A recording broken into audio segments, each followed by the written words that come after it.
how do you take something from a hobby to a business with a budget? I'll take a risk. Everybody takes risks. Life's a gamble. It doesn't matter what you do. And, going back to, where you want to eat at. Yeah. Is it going to be a good meal or is it going to be a bad meal? Like 2 years after I bought my house, I quit my job and started my company. Mm-hmm. And I had some cushion. But I was like, well, guess it's time to, That was motivation. Like, you were committed to paying for this house, so you're like, that pushed you to make something happen for yourself. And I was smiling during that because I know that that's the part of the video that I'm going to use to add a motivational quote over it. Just take risks. Life's a gamble.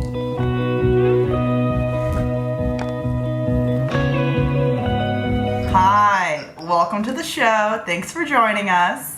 I'm Austin Walker. I've had a construction company in Georgia, which I do here lately. Have to travel out of state for some work. I mean, basically, we're a small business company. It's just really me and one other guy. But I've been in construction basically my whole life since I was riding car seats with my dad. Since I was a young boy, I've been doing construction. Since I was a little guy. I was born into it, and I continued it on. I got away from it back in my early 20s, trying to figure out what I wanted to do. So, how many people did you say are on your team?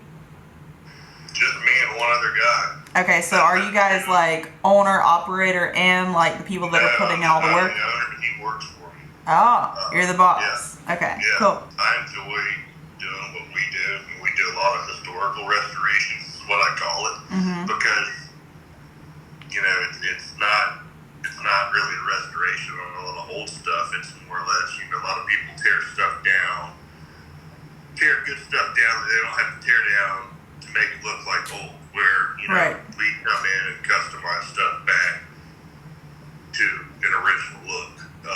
So I'm not big on social media. I'm mainly all word of the mouth. And to me, when someone comes up and says, hey, I got referred to you by so-and-so. Right. And I've never met this person, or they've called me or texted me or emailed me, it makes me feel good. See, I have a lot of people that have came to my company because of word of the mouth, but it's generally through social media, so that's how they'll reach out to me. But that's just because I'm active on.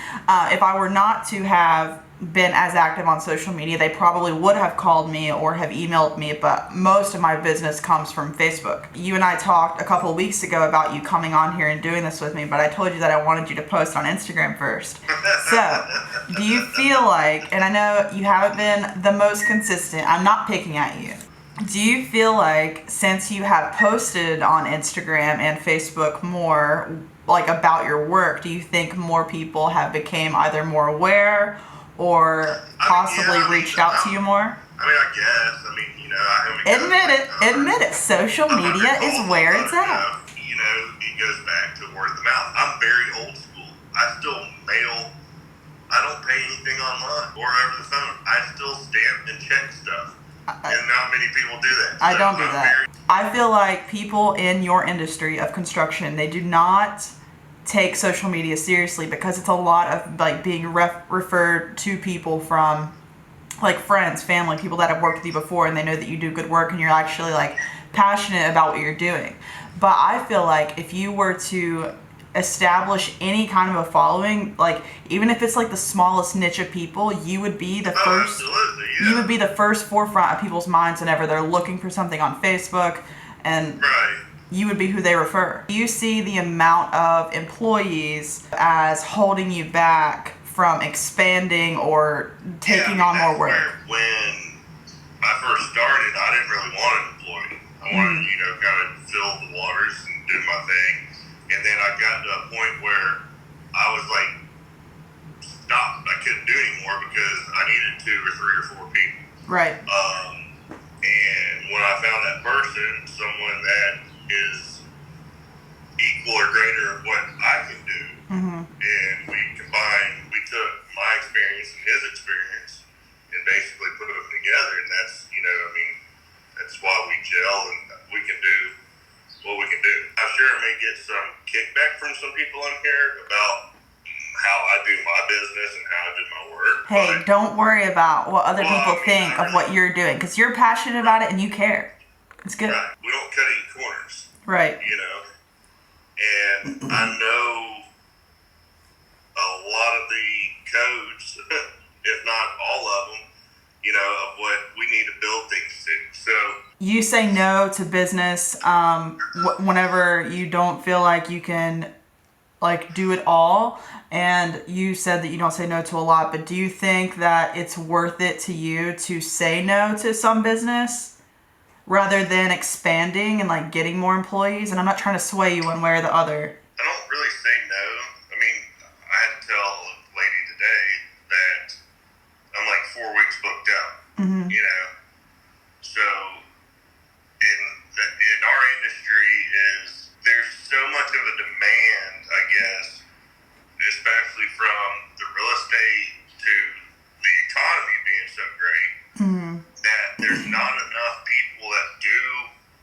I don't know anybody that can do that can list out. If I sat down with 100 people, there's so many more people, I guess what I'm saying, that's getting out of this, you know, that are retiring, that are dying, you know, the old age builders, you know, guys in their 50s and 60s that are retiring, and there's not a big enough, you know, replacement volume. What you just said gave me an idea. What if you were to create something that was a just really great work environment, like one of those like companies that offer just like an amazing opportunity as an employee, rather than just the customers, and create like a positive atmosphere for people that are not into that industry and make them want to join in on it?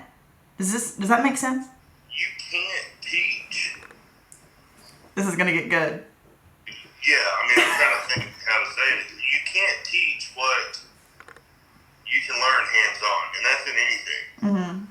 Okay? Okay. That's like shooting pictures. So today's generation has these in our hands all the time. Mm-hmm. They don't get out and do a lot of things. They don't know, you know, most kids nowadays don't know how to hammer a nail, don't know how to drill a hole. You know how to do all these things hands-on. And you know that all of these kids that don't know how to do anything because they have their phones in their hand. What if you put the information out there for free from your construction company, like little Instagram videos of like you doing miscellaneous like household maintenance type thing? Not even household, but Have you ever seen me how busy I am during the day? Listen, I'm busy too. What can you tell people who want to work in the trade? What should they do, an apprenticeship or school? You can't teach things in a book. It has to be hands-on, and that's with anything. And I'm not knocking school. Don't go to school. School's great. You can knock school. It's a little bit of a corrupted system. You know, I mean, but it is possible to do what you do without a degree. Yeah, absolutely. Do you recommend people just jumping right in and learning hands-on rather than? The thing is the money that people want to get paid for doing what I do as coming in don't want to get paid that because, you know, you can find somebody for $10 or $12, $15 an hour that'll do it, and most people, you know, it's hard to live off that, you know. Yeah. So you own a business. It's successful. You're doing what you want to do every day. That to me is how I determine success, which is why I threw that in there. But if somebody were to come to you and they're like, hey, like I want to start a business, even if it's not in the same exact industry as you, they just know that you've started something, you have an LLC, you have your things going. Aside from like the legalities of like getting everything started with an LLC, what would your advice be to them? Someone that's honest, reliable, and does good work. You know, that's all that matters. That always shines through. If you're doing what you want to do and you're doing it well and you care about it, it's going to shine through in what you do, and that's why people refer you. Just be honest. I mean, I've always been an honest person. I hate telling people no. Yeah. You know, no is a horrible word. I'm not going to put myself in a bind and run myself thin because it's just me and my one buddy that works for me. Yeah. You know? Well, authenticity is how you build a strong business name and people start trusting you. You know, you just gotta take care of yourself and do what's right and be honest. That's it. How how do you take something from a hobby to a business with a budget? I think that they mean that by like they're on a budget to start a business, but they want to take their hobby into something making them money. I'll take a risk. Everybody takes a risk. Life's a gamble. It doesn't matter what you do. You know, going back to, you know, where you want to eat at. Yeah. Is it going to be a good meal or is it going to be a bad meal? Like 2 years after I bought my house, I quit my job and started my company. Mm-hmm. And I had some cushion, but I was like, well, guess it's time to, you know. Well, that was motivation. Like you were committed to like paying for this house, so you're like that pushed you to make something happen for yourself. I mean, yeah, you can't lose what you're living in. I mean, you can, but you don't want to. And I was smiling during that because I know that that's the part of the video that I'm going to use to add a motivational quote over it. Just take risks. Life's a gamble. I mean, that's what it is. I know, and I'm going to use it. I believe that. That's why I was excited. If I could do what my father did when he did it with the technology, if I was in his shoes, it would be astronomical. Just with the technology. If like our parents had the opportunity that we have, like doing like just with like social media, everything, like the amount of things that could have been done differently or better or faster, more efficiently, like is insane. That's why I'm trying to like take full advantage of it and like run with it and just make something out of whatever opportunity I've been given. I want to challenge you to something. I just want you to post twice on Instagram a day.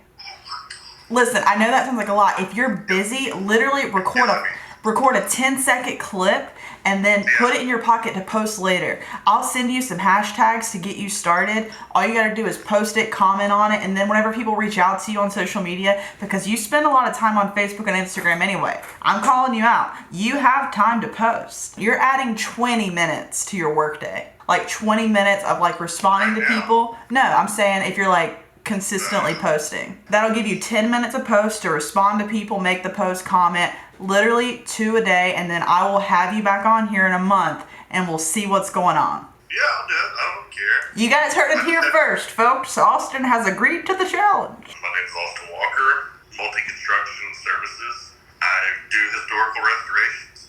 We take old and turn it back to old, but new and better and improved. All right, well, thank you for joining me. I appreciate it, and you'll see some motivational quotes from this conversation in the next 4 hours on IGTV.